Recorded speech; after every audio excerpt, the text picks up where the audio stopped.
Hi everyone, my name is Noelia Garcia. I'm going to be your tour guide today for the U.S. Coast Adventures. And today we're going to be talking about the murder and mystery of Mrs. Borden.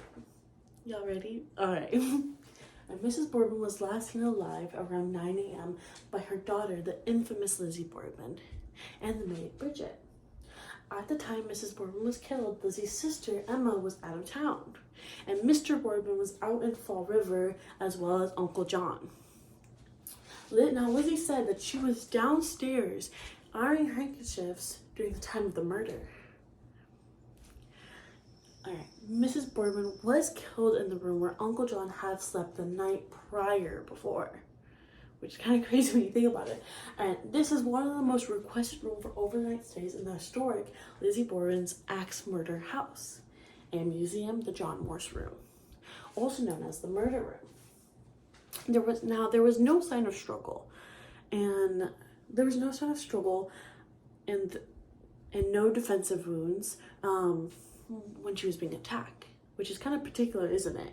You would assume there would be some sort of fight, but no. But the evidence is kind of unclear whether she was facing her attacker and didn't fight back, or she couldn't fight back, or if she was standing up or kneeling down. But what we do know is where the wounds were. So there was one blow struck above her ear on the left side of her head. So right here is when she was struck. And there was another blow between her shoulder blades that were about 4 inches deep. And then there was another, and then the remaining 17 blows were on the back of her head and neck, and a total of 19 times where she was struck.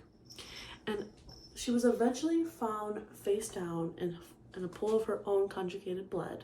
Between the blood and the stomach contents of both victims, we can put her time of death around 9:30 a.m., a full hour and a half prior to Mr. Borden's murder.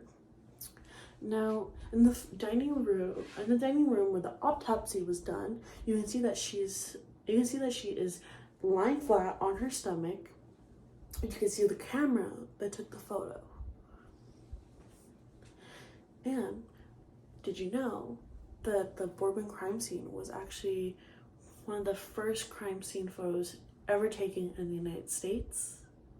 Now, how's that for a fun, morbid fact? All right, go to the next one. Thank you so much.